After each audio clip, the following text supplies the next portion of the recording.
To introduce Professor John Walton. He's Professor of Old Testament at Wheaton College and was formed at the Moody Bible Institute for 20 years. His primary focus is in areas of comparison between the Old Testament and the ancient Near East, particularly Genesis. So, his title is Origins Today, Genesis Through Ancient Eyes. Over to you, John. Thank you, and well, you're all here, that's great. I'm going to be speaking today about Genesis 2 and trying to give some interpretive insights into that compared to what we find in the ancient world especially. I have material also on Genesis 1, but we can only do one of them, so we're doing Genesis 2 today. If you're interested in this material, either on Genesis 1 or Genesis 2, I've got a link up here that this is free download and free viewing. If you want to link to a DVD, it's about 2 hours worth of material on this information. I also have a DVD over here. I'm sorry I don't have enough for everyone, but I've got about a dozen. They're free of charge, so that's a first come, first serve basis. If for some of you, the download might work just as well. So that's up to you, but that material is here. Could you just say that those will only play on US DVDs? Right. North America. They'll play on laptops, but if you try to play it on a DVD machine and you don't have the same formatting as the US, that it won't play in your DVD. So, but computers usually can handle any of it. Okay? So that's a little bit of the logistics. So we're going to be talking about origins today, Genesis through ancient eyes, particularly relevant to Genesis chapter 2. Now I'm going to be coming at the material from the perspective of one who takes the Bible seriously. Some of you would count yourselves in that category. Others of you just kind of look at the Bible from outside or have various different postures or positions on that. This talk will give you an idea of how people who do take it seriously can make it work with science, understand its claims, and fit things together. Some of you perhaps teach people who have these kinds of questions, and this material also might help you. If you're looking at it from outside of Christianity, it'll give you an idea of how Christians can handle this material and mesh it together with an understanding of science. So, wherever you're coming from, hopefully there'll be something for you here. In taking the Bible seriously, I talk about the Bible as having authority. There are lots of different words we can use, but authority is the one that I use to talk about the idea that I do take it as a serious piece of work. It's sacred literature. It's God's revelation of himself. Again, even lots of Christians take authority in lots of different ways. But I mostly want to talk about what does that statement mean for us reading the Bible. When we think about the Bible as God's revelation of himself, we think about the idea that God has worked through human instrumentation, through human authors, in order to provide his revelation of himself. And that has certain implications to it for how we interpret and how we read the text. First of all, we find out that the Bible is written for us. Christians believe that the Bible is written for all of us. But it is not written to us. That is, it's not written in our language. It's not written to our modern culture. It's not a piece that addresses intentionally our modern ways of thinking. It addresses people in all times and all ages. And God hasn't changed, but it doesn't talk into our culture. Therefore, it's going to have different questions and different issues than what we might have today. As an ancient piece of literature, we should not expect that the Bible is going to anticipate our modern scientific questions and address them. And it would be unusual for it to do so. So it's addressed into an ancient culture. The message then transcends culture, the message about God and who he is, but the form is culture bound. And if we're going to take stock of that in our interpretation, we have to make sure that we are not reading science, for instance, into the biblical text where the biblical text never had such things in mind. We need to take our place in the audience of that original communicator, whether you think of that communicator in terms of being an author or in terms of being a speaker. That's what we have to try to do. Take our place in that audience, hear it through that lens, and that's why I call it Genesis through ancient eyes. That doesn't mean eyes that need trifocals. So now just a word or two about science in the Bible. Again, I come at this not as a science person. I am not. Disclaimer, huge, okay? But I come at it as in terms of trying to understand the Bible, and there's certain ways I have to think about the interface between the two. First of all, we observe that when we see or can understand natural cause and effect, that doesn't remove God from the picture.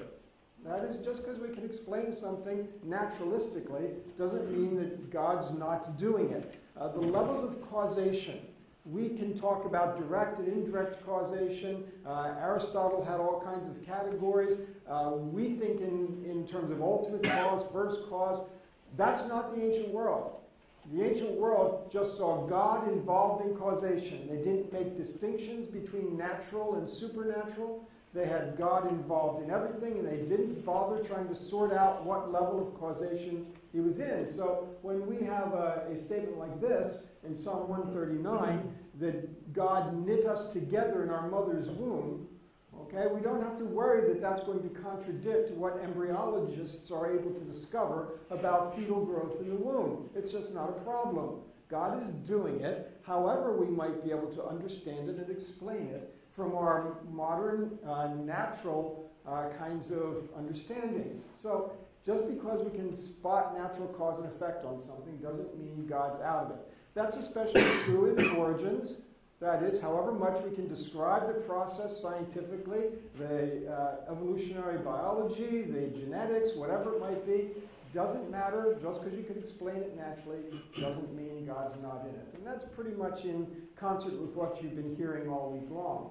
Secondly, and this hasn't been brought up very much, in the Bible there is no scientific revelation.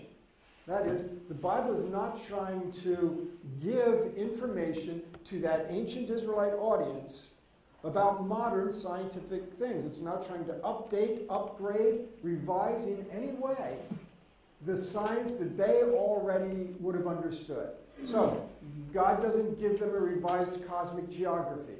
He doesn't say, oh, no, it's not the earth that's the middle of the cosmos, it's the sun. God doesn't change that. God doesn't change how they thought about the world around them. They thought there was a solid sky. God didn't change that. All of these things that they thought in the ancient world, that's how God communicated to them. We don't take that part of the Bible as God's authoritative revelation that we all must agree with. Otherwise, we'd have to believe that the earth is the center of the cosmos. Okay, that's not the revelation part. The Bible is not affirming those things as God's message to the world. The Bible rather is using that information which was familiar to that ancient audience, and he's using it as a framework for communication to them. You have to have a common basis for communication. And that's what God is doing. So he doesn't change how they think about anything in what we would call the natural sciences. How the world regularly works, how the world is shaped. God doesn't change that for them. Okay, I've got the word heart up there because that's a great example. Physiology in the ancient world was a crazy thing. They had no idea the physiology of the brain. They thought that the physiology that we connected to the brain was all down in the entrails. They did not know the physiology of the liver or the kidney. They believed cognitive processes took place down there. The heart, particularly with emotion and will and thought and belief, they connected to the heart as well. So their physiology had all of those cognitive processes down here in the entrails. Okay? God didn't change that. God talked to them about thinking with their heart and believing with their heart. He didn't give them upgraded information. If God is not revealing upgraded information, we should not expect to find upgraded modern scientific information in the Bible. But yet so often today, in this debate, in this controversy, people go to the Bible looking for modern science or trying to make it address and express modern science. That is not the kind of literature that it is. And we disrespect the authority of it if we try to read something into it that is not there. The Bible cannot mean what it never meant. And we cannot read new meaning into that text and expect it to have then the authority of Scripture. We have to read it as an ancient text. There is no new scientific revelation. That is no revelation about the ordinary, regular operations of the world around us. God worked with what they knew. So we have to carefully consider what scientific claims the Bible may be making. See, I'm not trying to understand how the Bible and science may converge with compatible truths.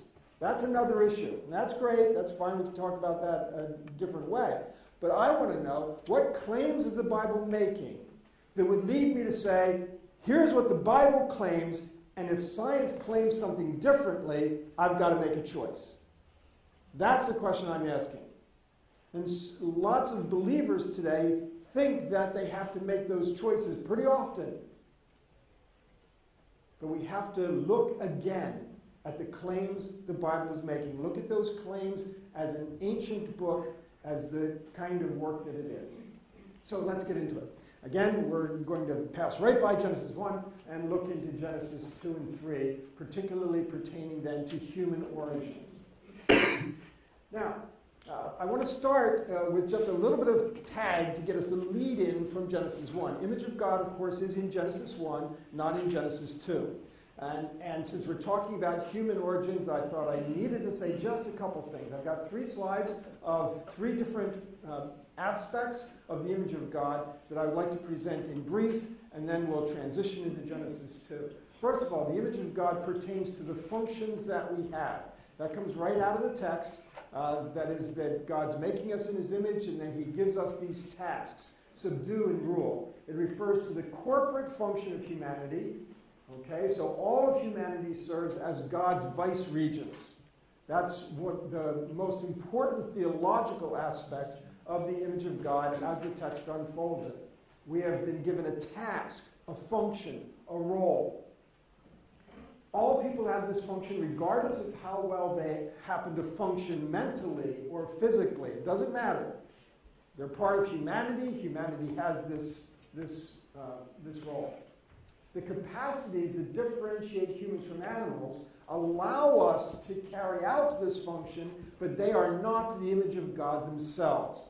In other words, I do not see the image of God as something that can be identified neurologically or anything that has to do with how we can do whatever that animals can't do. That may help us carry out or fulfill the image of God in us, but that is not itself the image of God in my understanding. So first of all, we have this function that God has given us. Second of all, we have an identity.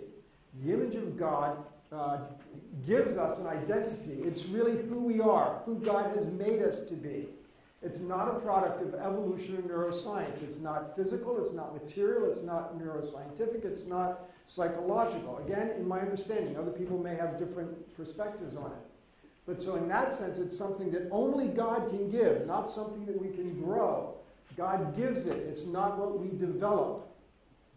And so in that sense, we don't have to try to identify the image of God through something that science can evaluate. It entails kinship. That's one of the aspects of identity, that it's relational.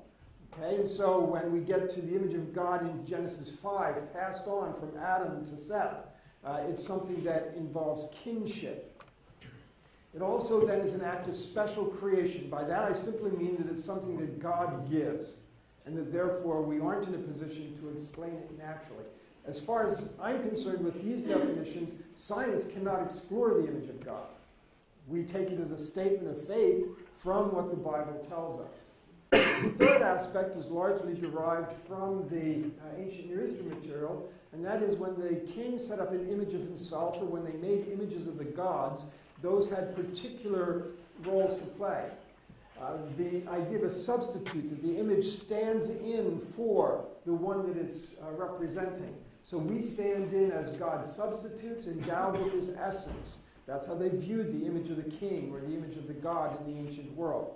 So when I say it's a substitute, I don't mean that it's instead of. I mean it's standing in the place of, and therefore representing. So we represent God's presence in this world. His essence is what makes us spiritual beings and that constitutes discontinuity from other creatures. So again, at that point, there is discontinuity. So function, identity, and substitute would be the three main terms that I would associate with the image of God.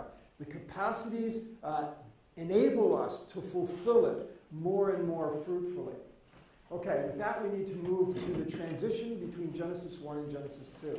There's a lot of discussion, and there have been a few comments during the week about the relationship between these two narratives, Genesis 1 and Genesis 2. They are distinct narratives, but that does not mean that they're competitive narratives or contrasting or contradictory narratives. I do not believe that they are. They accomplish different things, and they look from different perspectives.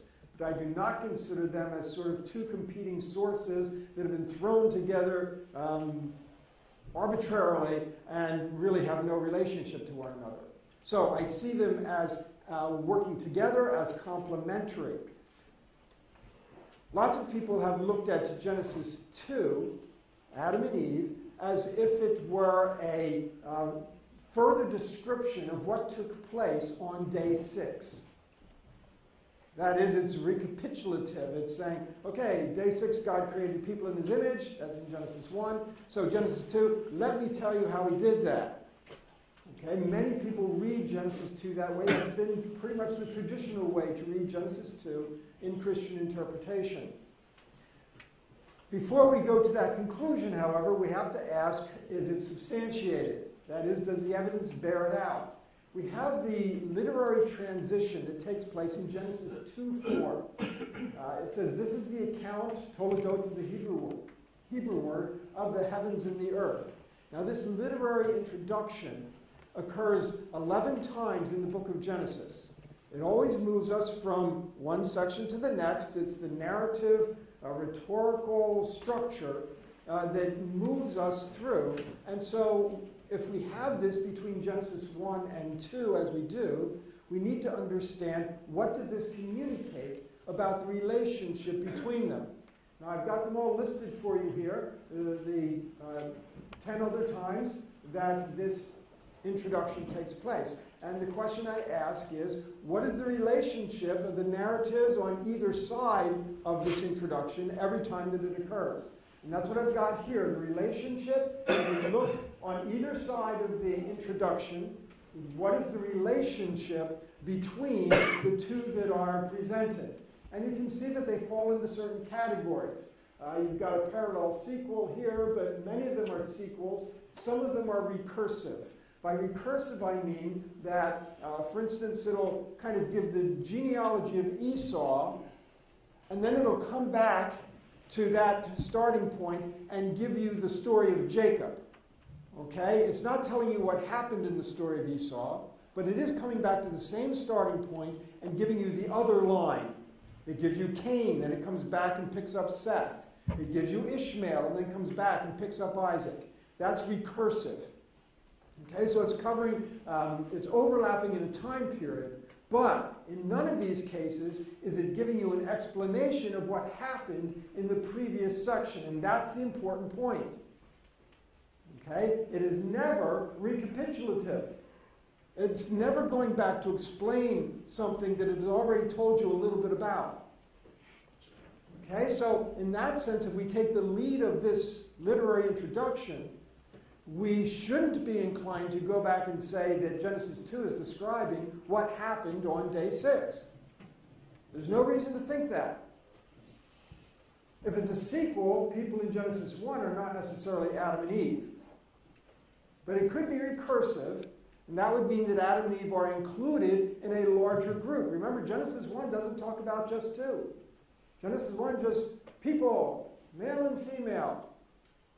It doesn't identify Adam and Eve. It does not just talk about two people. And of course, we have reasons to think as we look through Genesis that there are more than that around. Remember, Cain finds a wife. I never cared for the sister option. I don't know about you.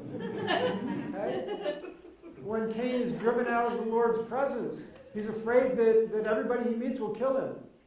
Mom and dad? I mean, what are we thinking here? He builds a city. for himself, that's not a city.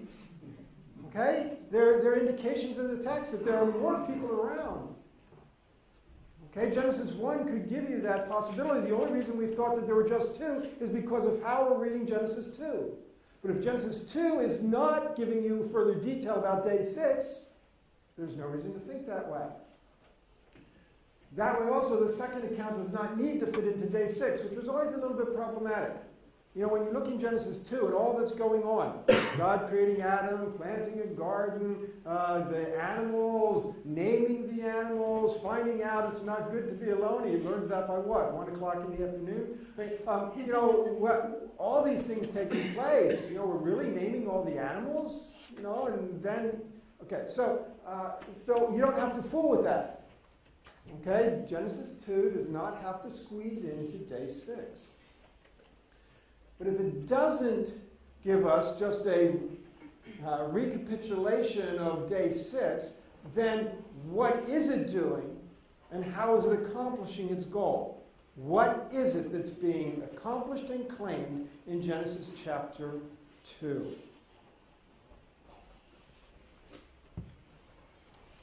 I would like to propose to you, I'm going to talk about what I call the forming accounts in Genesis 2. By the forming accounts, I refer to the Adam from dust, woman from rib. Okay? The forming accounts are distinct from the garden and the trees, and chapter 3, the serpent, and the naming of the animals. Those are other things that happen in chapters 2 and 3.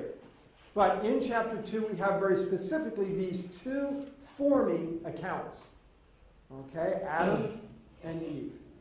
Those are what I want to focus in on. I'm going to propose that those two forming accounts present archetypes. Now let me describe what I mean by archetypes. Everything in Genesis 2 regarding human origins, I would say, is first and foremost archetypal. Now I'm not talking about a literary archetype where you just have sort of a type of character, the hero, you know, something like that. The villain. I'm not talking about literary archetypes. Here I'm talking about an understanding archetype in which there's an embodiment. There's everyone in that group is fully represented in that archetype. Okay, so it's not just a prototype. A prototype is the first one in a series. Archetype has an element of embodiment in it that's somehow incorporated into that is everyone. Okay, so when we talk about there's one expression, of course, in Christian theology of we all of us sinning in Adam. That's an archetypal representation. We are all in Adam, okay, regardless of whether you follow Augustine on that or not. So the forming accounts are most relevant to Adam and Eve as archetypes rather than as individuals. Now, my particular belief is that Adam and Eve are individuals. So this isn't a question of whether they are or are not. The question is, do the forming accounts treat them as individuals or as archetypes? Literarily, what is going on? Now, how would we know that?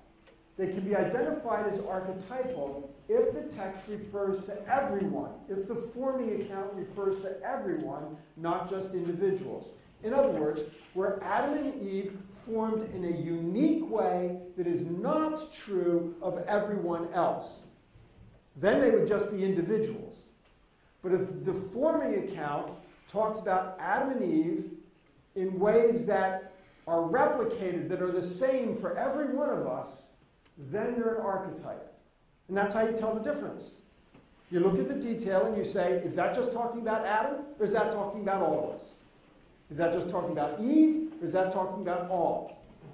Okay, that's how you tell. If it's talking about all of us, then there's not unique information being given there. So, we have to start with the idea of being formed from dust. First, let's take a look at the verb. Sometimes we look at this verb and we say, well, this is a very material, hands-on process. God's getting his hands dirty in the clay. Okay, and so God is forming, and that suggests a very material, physical involvement on the part of God. that would be different, so it would be claimed, of what he does with any of us. Even though Psalm 139 says, he knit me together in my mother's womb. That sounds kind of hands-on also. But let's take a look at this verb, formed. I gave you just a couple of examples of other passages where this same Hebrew verb is used. By the way, whenever we talk about reading the text literally, we have to be careful. You cannot read the English text literally and get anywhere. You've got to read the Hebrew text literally if you're going to be concerned about literal interpretation, because translation is already interpretation. So, in Isaiah 37:26, it uses the same verb, events that were planned long ago. The heart is formed, and there it's talking about the thoughts in Psalm 33. Days ordained by God. Boy, those don't sound like physical operations, do they? See, we can't think just of the English word formed. We have to think of the Hebrew word and how it's used. Zechariah 12 talks about God forming the human spirit within us. That's not material. So be careful what we say about what the Bible demands by the verbs it's used if you're only working in English. Now, what do we think of when we think of being formed from dust? Some people think in terms of chemistry, and they start talking about, well, there's a silicon, there's a carbon. No. Well, remember, ancient text, they don't know chemistry. They don't have anything like chemistry. Their periodic table is very small. Oh, wait, they don't even have one. Okay? We can't think they're talking about chemistry. More likely, people think in terms of craftsmanship. God is crafting like a sculptor. And sometimes the term formed, by the way, the verb is used for sculpting pottery. It can be used that way. So we think that God's doing that. Problem. If that's the image you wanted to give, it would not use dust. If you wanted to form, you'd use clay. This is not the word for clay. It's the word dust. Now, if it's not chemistry or craftsmanship, what's going on here? Well, now we're asking the right question. What is the role, the significance of dust in this passage? We don't have to go far to find out. We can just flip over the page to Genesis 3:19, where it tells us that dust you are, and to dust you shall return, to discover that dust pertains to our mortality, our frailty. Now, some people immediately have trouble. They say, wait a minute, hold it. People were created immortal. Paul tells us that. Paul says that death came through sin. And that means that people must have been created immortal. Wait a second. Paul does say that death comes through sin. But that's not the same thing as saying that we were created immortal. Immortal people, if we look at Genesis carefully, immortal people would not need a tree of life. There's a tree of life in the garden. Apparently that's something we need. That suggests that we were created mortal. No, okay. That suggests we were created mortal. Well then, what would Paul be talking about? Every human is formed from dust, but Paul's saying that our mortality, our dustiness, okay, had an antidote to it, the tree of life. And that antidote was offered, was available. We lost that antidote, we lost that remedy to our mortality when we sinned. And therefore, we are subject to death because of sin. So Paul's statement doesn't mean that we were created immortal. He identifies that we have had access to an antidote, to a remedy, and we lost it. So dust is identifying that we are made mortal and frail. That's what dust signifies. Every human is formed from dust. Look at Psalm 103. For he knows how we are formed, same verb, by the way. He remembers that we are dust. Notice a very important little word there, we. The psalmist says he recognizes that we are formed from dust. All of us are formed from dust. That means that when God forms Adam from dust, that's archetypal. It's referring to what all of us are, how all of us are formed. It's not uniquely the origins of Adam. It is the nature of all of us. The first man of dust, Paul tells us, and all of us are from dust. It's not just the psalmist, it's Paul. We're all from dust.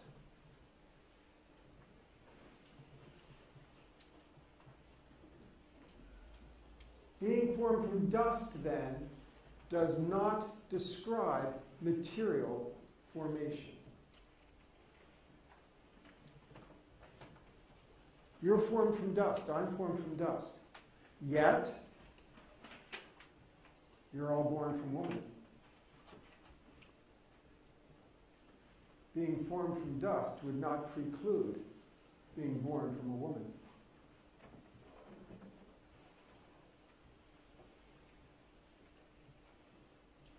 Just like being knit together in our mother's womb does not preclude the whole 9-month process. If we are formed from dust, yet born from a woman, stating that Adam is formed from dust does not rule out that he was born of a woman. It's not talking about material origins of the first human being. It's talking about the nature of all of us. It's not material origin, but identity. In which case, Genesis 2 is not making a claim about human origins. It intended to communicate what all humans are, not what Adam uniquely is.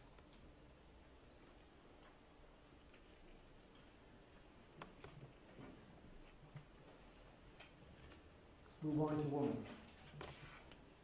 Does Adam believe that Eve was built out of his rib? And you're thinking, trick question. You're right, it is. No, he does not. I can say that with some confidence because of the very first words out of his mouth.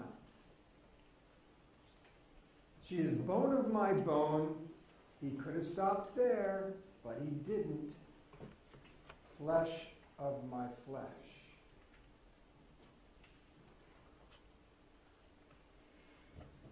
In America, when the butchering process of a cow is taking place, they talk about the side of beef, and that's kind of the whole half of the cow. The word here that's translated rib is not translated rib anywhere else in the Bible. In fact, it's not used anatomically any place else in the Bible. It's typically an architectural term where it talks about one side of a pear, two wings of a building, two sides of an object, the north side, the south side. Okay, you could talk about the two doors of a cabinet as two sides.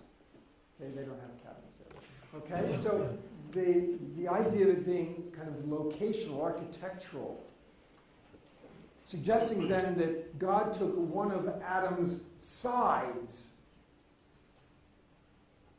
not one of his ribs. Now, that would be pretty substantial surgery. But of course, why would we think that the Israelites would be thinking about surgery or anesthesia or something like that? Let's think in biblical terms. Now, this was well known in Aramaic, Septuagint, Greek, Vulgate. They're all ambiguous about this word. They use a word that can mean one rib, many ribs, a whole side. It's ambiguous language. 3rd and 4th century, Rabbi Samuel ben Nachmani was already saying this rib idea is silly. It refers to the side of a person. So we have this understanding that goes pretty far back as we look at the information. So what's going on when Adam is put into a deep sleep? Again, to think that God is putting him under anesthesia, you know, we're reading modern things into a text. So we need to look at how this word is used in the Hebrew Bible. Now, sometimes it's used to say that someone is oblivious, unaware to a situation which is potentially dangerous. Jonah goes down into the boat and he's fast asleep in the storm, threatening to capsize the boat. Saul, when David creeps into his camp at night, the whole army is under this deep sleep, which makes them unaware of the danger. Okay, so sometimes it's to show unawareness of danger. We wouldn't do that here. It's not suggesting that Adam is unaware of the danger that's ready to happen. He's ready to, okay, don't go there. Okay? The other way that it's used, and the more important way, is that it introduces a visionary state. Okay, so in Genesis 15, Abraham, he's in a visionary state, and in that visionary state he is shown the symbols of God passing between the pieces of the animals, ratifying the covenant, a very important spiritual theological transaction taking place in a vision. Okay, Eliphaz in Job 4, Daniel in Daniel 10, same kinds of things. So this as being preparatory for a visionary experience. We look at the early translations. Septuagint has ecstasis, ecstasy. Again, preparing for a visionary experience. Vulgate is a little more ambiguous, sopor. As early as Tertullian in church history, they were thinking of this possibility. So again, it's not just a modern thought. It's this idea that Adam is being put into a deep sleep in order to be shown something important in a vision. In a vision, he sees himself cut in half. And from one half, Eve is formed, is built, presumably the better half. Anyway, so the idea then that now he's given an understanding of the nature of the relationship between man and woman. There is something, what have they been calling it, the posh term, ontological here. Something that shows the inherent nature of mankind and womankind. Okay, that they are halves of a whole. Now that's not talking about each individual. This doesn't go along the idea that, oh, I have to find my other half, stand against him and see if we fit. No, it's not that. It's not talking about individuals. It's also not addressing the issue of everybody should be married or something like that, or else I'm only half a person. It's not talking about those things. It's talking about as a species, we are like this. Remember, it was not good for him to be alone. We'll talk about that in a moment. But then he goes looking among the animals. He's obviously not looking for a reproductive partner. He's looking for his ontological match. Okay? He has no ontological match. And Eve is built, it's the other half of him. This is his ontological match. So we look at Genesis 2:24, and as the narrator brings the conclusion to this, that's why a man leaves his father and his mother, that closest biological relationship, and is united to his wife, a more significant ontological relationship. And they become one flesh, and I would provide again. Because that's what they ontologically are. And so here it's basically saying, and I don't have the Hebrew for this, ontology trumps biology. Okay? No Hebrew translation. Okay? But that's the basic idea that's being conveyed here. He's not defining marriage so much as saying what marriage does is it brings back together, it takes precedent over biology as this relationship is formed. So, again, we would say then that in Genesis 2, we have a statement that is true of all of us. This is the nature of all humankind. Gendered, ontological matches, man and woman, woman drawn from man. All of womankind is from the side of all mankind. It's true of all of us. Genesis 2:24 shows you it is not uniquely true of Eve. It's true of all. And therefore, again, this does not talk about the material human origins of this second female human being. It talks about the identity and nature of all of us. Now, why does Adam need a helper? Well, it's because in Genesis 2:15 he's assigned a priestly role to serve and keep in the garden. Those are not mere landscaping terms. The garden is the ancient section adjacent to sacred space. Okay, so this is typical of the ancient world. You have sacred space where God is dwelling, and then the garden, a park-type place next to it, which is part of sacred space where you meet with the divine, where there's audience, things of that sort. So they are given priestly roles. The two words, serve and keep, are both used in priestly contexts for priestly activity. Now, maybe priests also did a little bit of landscaping in this sacred park, but that's not the point. The point is they're taking care of sacred space. So serve and keep, helpmeet, Eve to help Adam in this sacred task. As priests, they are representatives of all humans. Archetypes are representatives, but they're representatives in an embodiment way. Priests are representatives not by embodiment, but in a different level of representation. Adam and Eve do both. Okay, priestly representation differs from archetypal. The priest says Israel is a kingdom of priests. That is, when we talk about Adam and Eve as priests, you say, but wait a minute, priests were doing sacrifices. Oh no, that's only one kind of minor thing that they did. Okay, it took up a lot of their time, but that's not the most important part. Okay, the priests are mediating knowledge of God and mediating access to God's presence. That's what Adam and Eve would have been involved in. Okay, so it's mediation, knowledge of God, and access to God's presence. Ritual gave access to God's presence, so they were involved in doing rituals. Priests usually involved in doing rituals. Okay? Now, again, if there are other people at the time of Adam and Eve, then Adam and Eve are serving as priests on behalf of those people. Okay, boy, got to move along here. So, archetypes. The details of the forming, these forming accounts apply to the archetypes. We have no information about the making of individuals. In other words, of material human origins. We have nothing. The Bible's not making a claim. If the forming accounts in Genesis 2 are not that claim, the Bible doesn't have a claim. Yes, God made us. He made us all. But the dust and the rib are not giving us that information. Archetypal identity does not negate the existence of the individual. Again, I believe Adam and Eve are individuals. They're plugged into genealogies, so I believe that about them. But that doesn't mean that they are the first humans and they're formed in a unique way. They are more importantly archetypes. The appropriate question then is not, is this really what happened? Versus an evolutionary model, for instance.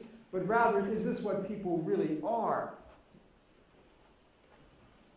The message of Genesis archetypes, humankind was created with mortal bodies, dust.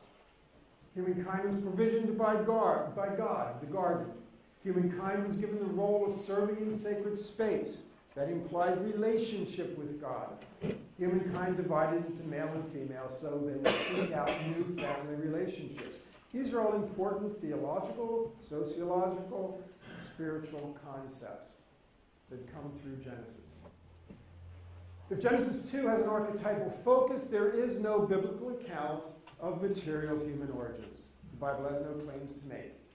That doesn't mean common descent is true. Okay, if you feel common descent is supported by the evidence, the Bible's not going to stand in the way of that. It wouldn't contradict it.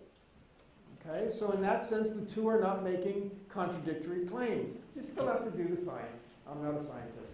There is still special, direct, creative work of God, found minimally at a functional level, endowing with the image of God. That's not an issue of evolution, that's an issue of God's endowment. Creation of the spiritual being, I believe there's more to us than the material human body, and therefore there's something that God has given us. And the designation as priests in relationship with God are all things that are the special work of God. Now, 2 more slides. Well, now a couple more. Okay, first of all, it was good. Some people have this, we're not going to talk about original sin this morning. I'm not a theologian either. I'm a text guy.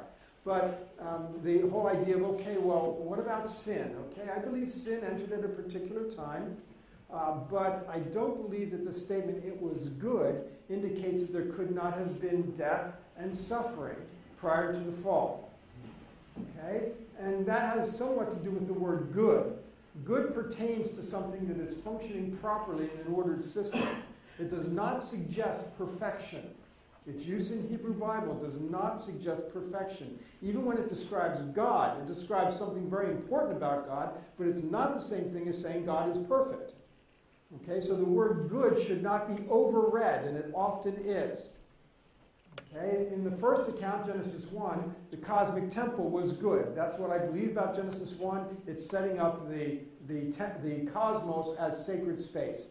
And it was all good because God made it work the way it was supposed to. In the second account, the human role in sacred space was not good. It's not good for man to be alone. That was not yet functioning properly until Eve came along, and then they were prepared to operate in sacred space. Whatever order God establishes in the world is good because God does it. Order is what is described as good because God has created, and therefore order exists. It doesn't mean that no non-order remained. I'll talk about that phrase next slide. So the sea remained, the serpent is present, the outside, the garden.